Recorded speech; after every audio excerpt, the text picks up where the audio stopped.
일부, 여러분 11쪽을 보시겠어요? 11쪽? 11쪽 일부 왕을 발견하다. 1장 1절에서 16장 20절까지인데요. 자, 12쪽에 1과 왕을 찾아서 마태오복음 1장에서 2장입니다. 거기 보세요. 마태복음 1장에서 2장을 보십시오.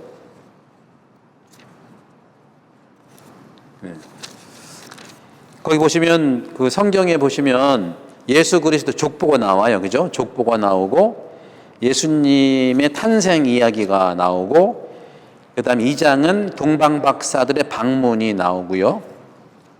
동방박사 방문을 한 그 내용 이집트로 피신하죠. 예수님이. 그다음에 헤로데가 아기를 학살합니다.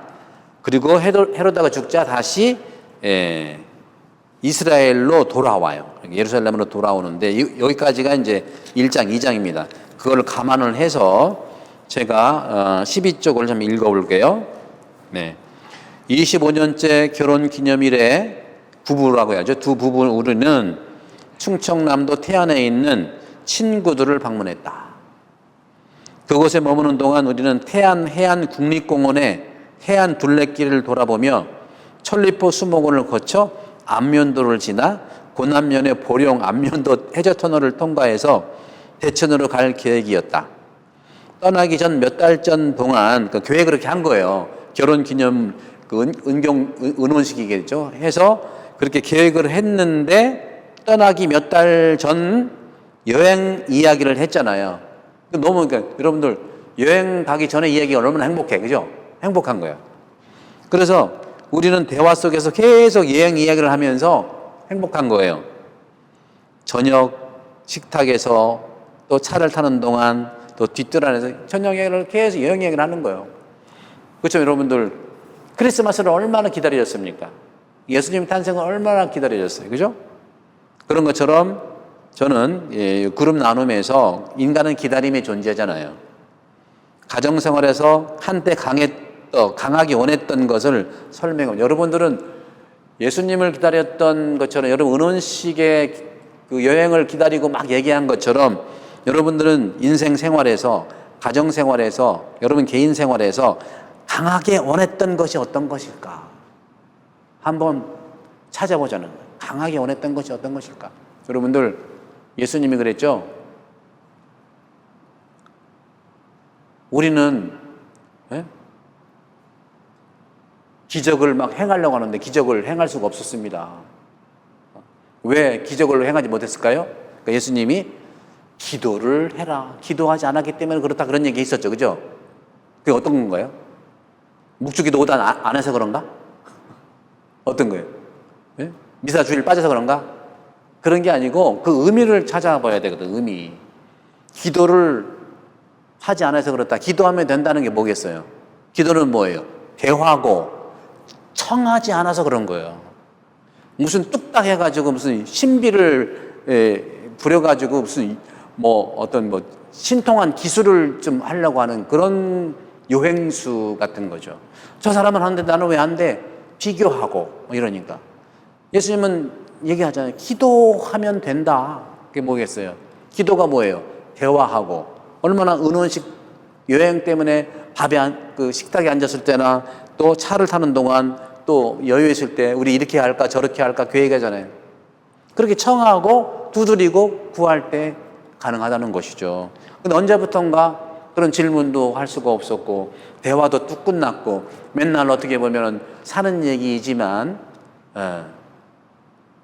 이야기가 대화가 아니라 불만이 있을 수 있고 감사가 아니라 남 비판할 수도 있고 하루 종일 얘기하면서 대화하고 기도의 이해와 이런 것들을 하는 적이 있을까?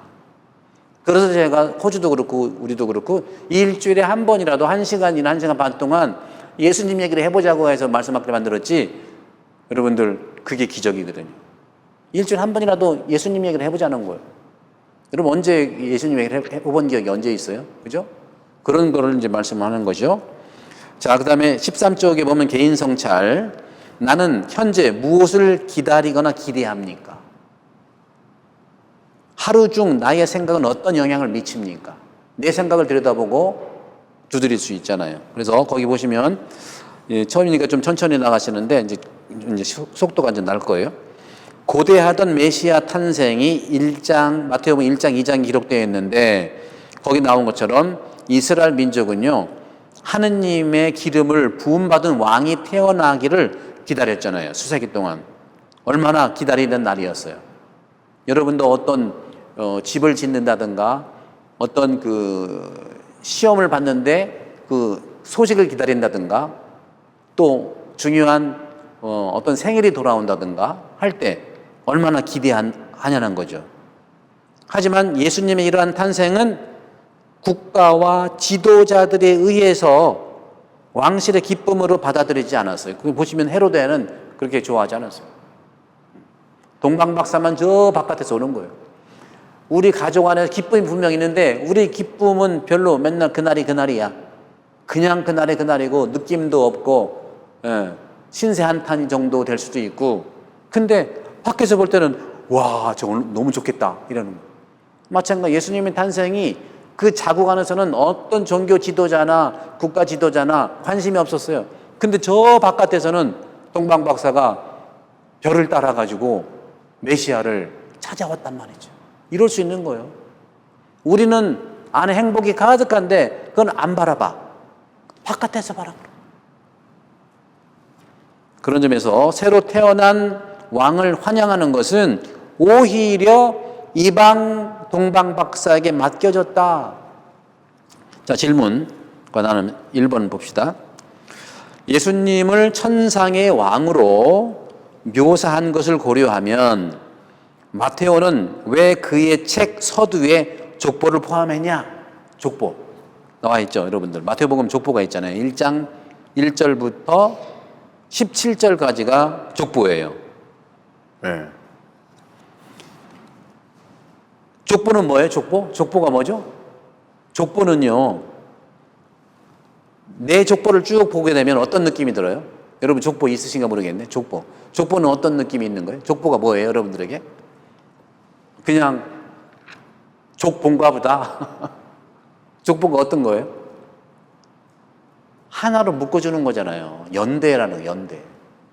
족보는 하나로 묶어주는 역할을 하는 거예요. 연대감이고 연대의식이고 응집력이고 가문에 대한 자부심인 거잖아요. 그래서 예수님이 왜 마테오복음 첫 번째에 족보를 포함했을까 하는 것은 바로 하느님이시지만 인간의 족보, 인간과 연대하고자 한 사람이 된 사건이다.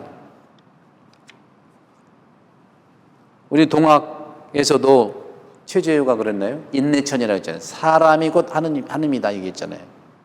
근데 우리 성경은요, 하느님이 사람이 됐다는 걸 얘기하는 거예요. 인내천이 인간이 사람이다 하는 것은 천내인하고 얘기한 것은 우리 이 족보가 얘기하는 거다. 하느님이 사람의 길, 즉 하느님이 인간 족보 안으로 들어오셨다. 그런 뜻이 되겠죠. 그래서 여러분 이 책의 19페이지 한번 보시겠어요? 19페이지? 그 이제 말씀 묵상의 19페이지에 보시면 19페이지에 위에서 넷째 줄에 보시면요.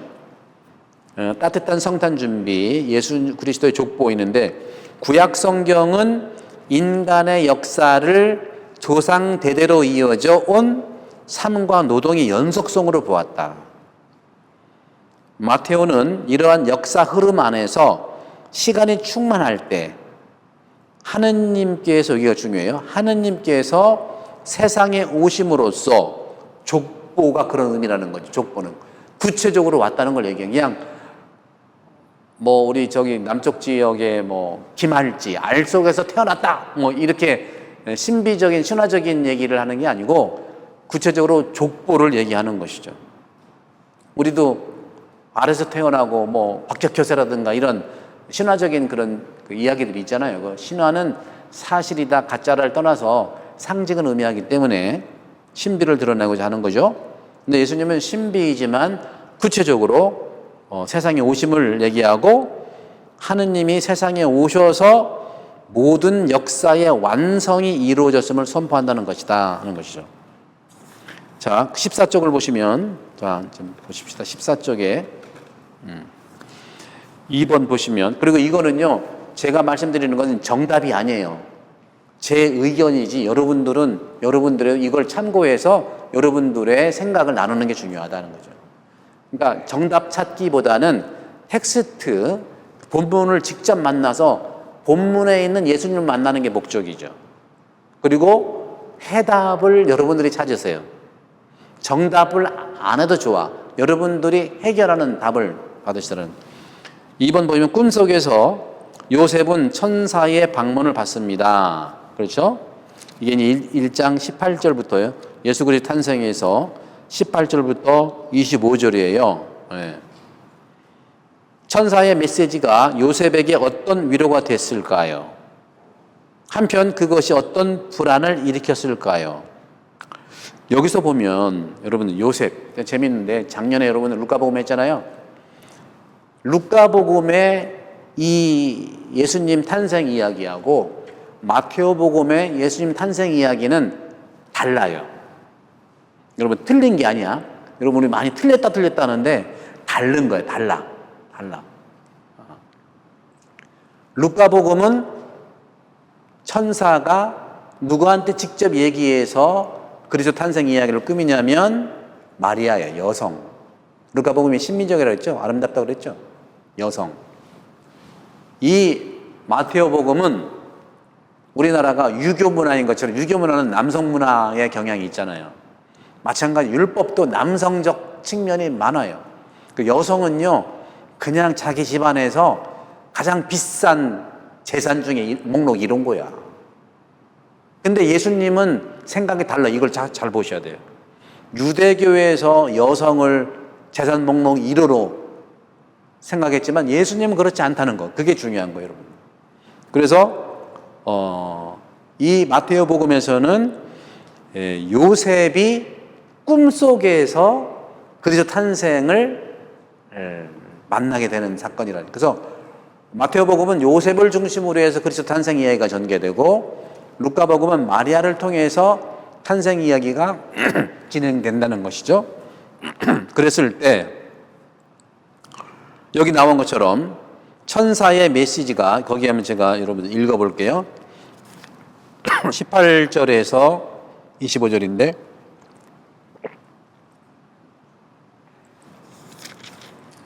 그분의 어머니 마리아가 요셉과 약혼하였는데 그들이 같이 살기 전에 마리아가 성령으로 말미암아 잉태한 사실이 드러났다.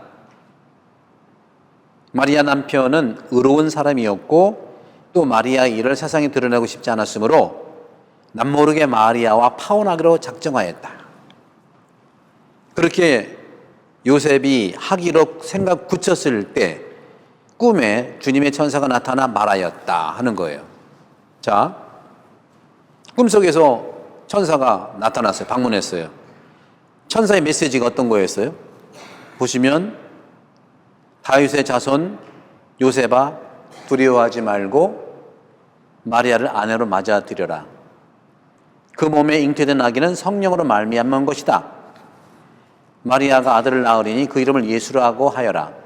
그분께서 당신 백성을 죄에서 구원하실 것이다 하고 쭉 또 얘기를 하죠. 이렇게 요셉에게 이런 얘기 했을 때 어떤 위로가 됐을까요? 여러분이 요셉이라면 어떠셨을 것 같아요? 여러분 마음 속에서는. 그리고 또 어떤 불안이 또 있었을까 하는 거죠. 어떤 것이? 그렇죠? 이건 뭐 정답도 아니고 거기에 대해서 여러분 생각을 나누면 되는 거예요. 텍스트를 근거로 해서. 그럴 때 내 생각과 마음을 전달할 수 있거든요. 이런 생각과 마음을 전달할 때 서로 소통이 되는 거잖아요. 그럴 때 우리도 우리 안에 예수님을 잉태할 수 있어요. 말씀이 들어오는데, 영성체가 들어오는데 어떤 의미도 없이 습관적으로 받아먹고 습관적으로 그냥 그런 거 다 하면은 성당만 다닐 뿐이지 그 말씀이 내 안에 잉태가 될까 하는 거 좀 궁금을 해보잖아요. 그런 훈련이 가능해야 되잖아요. 여러분들 아들, 딸 어떻게 해서 잉태됐어? 생각 없이 그렇게 되신 거 아니잖아. 대답 좀 해보실래요?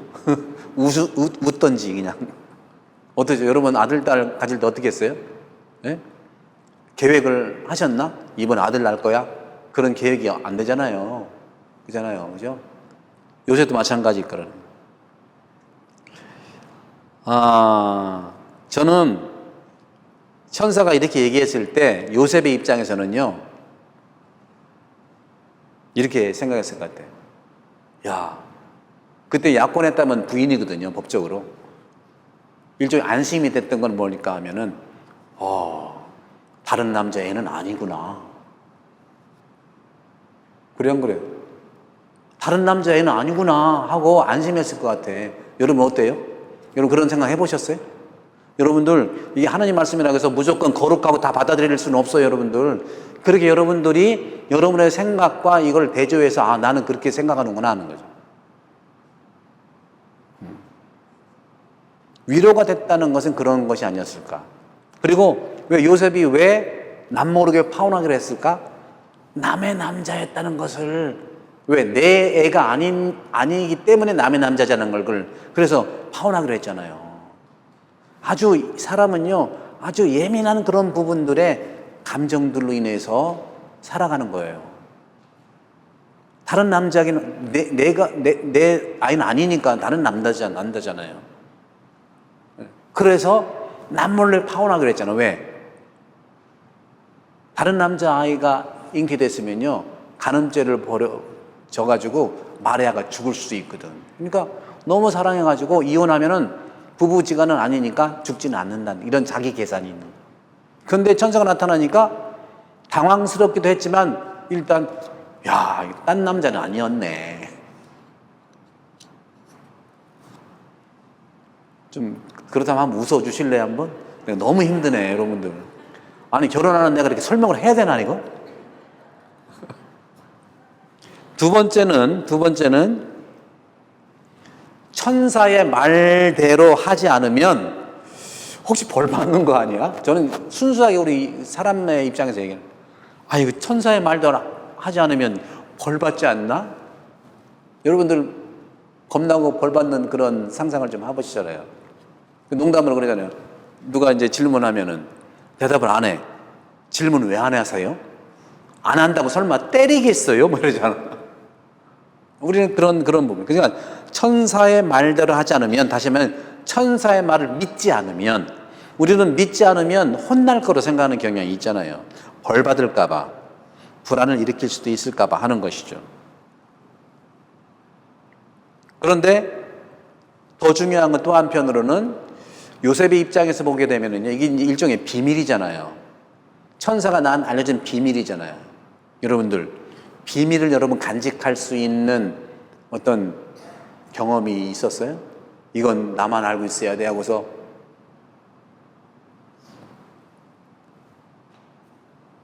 한국 사람들은요, 비밀이 없어. 너만 알고 있어. 다 얘기해. 그것도 가짜 뉴스는 더 나가. 너무 좋아가 가짜 뉴스. 저는 요셉이 정말 너무 애썼구나. 그 하느님 성령으로 인해 가지고 아기를 가진 그리스도의 비밀인데 비밀을 간직하고 있잖아요. 우리 입이 막 간지러워서 너만 알고 있어, 너만 알고 있어, 너만. 그래서 성당이라든가 믿는 공동체에서 사단이 나는 거예요, 이게. 우리가 나빠서가 아니에요. 요런 나 자신의 속성들을 그대로 나를 들여다볼 필요가 있다는 거예요. 여러분, 제가 성찰하고 한 걸 얘기를 하니까 그런 거지. 여러분 스스로 이런 성찰을 해야 된다는 거죠.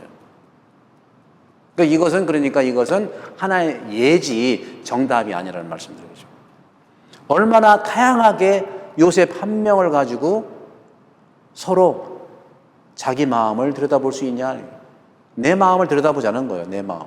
다른 사람 마음 중요하지 않아요, 여러분. 내 마음을 내 마음을 잘 들여다보는 사람이 옆에 있는 사람 마음을 알아주는 거지, 자기 마음에 1도 없으면 옆 사람 마음 알아주는 것은 판단만 드립다 하는 거거든요. 비교하고 없는 거 만들어내고.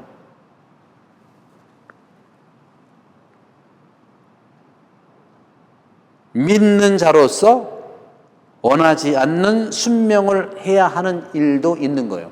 내가 믿는 자인데 순명하기는 어려운 것도 있을 수 있잖아요. 이런 일들이 내가 신앙인이지만, 믿는 사람이지만 원치 않는 순명을 해야 하는 일들이 현실에서 굉장히 많습니다. 요셉은 원하는 그런 것이었나요? 아닌 밤중에 홍두깨라고 갑자기 꿈에 나타난 거예요. 꿈에 나타난 건 다 믿어야 되나요?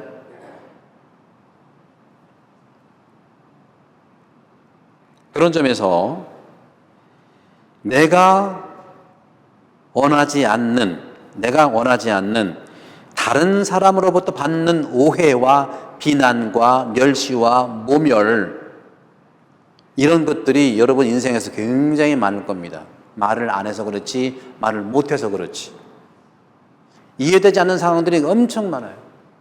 저도 학교에서는 그렇게 몰랐어요. 근데 지금 정확히 이제 그렇죠. 7년째, 만 6년째, 7년째 소위 얘기하는 필드를 세상을 나와서 사목을 하다 보니까 장난이 아니더라고요. 저 그동안 완전히 우물 안에 개구리처럼 살았어요. 말은 맞는 말을 하지만 그 말이 왜 나오는지는 몰랐어요. 그런 점에서 순명이라고 하는 것은 어떤 측면에서 내가 원하지 않지만 우리가 말을 하지 않는 요셉의 비밀시키는 것도 있어야 되는 거고, 그래서 순명으로 인해서 교회에 좋은 영향들이 사실은 주는 거죠. 요셉이나 마리아의 순명이 하느님을 믿는 사람으로서 내가 원하지 않지만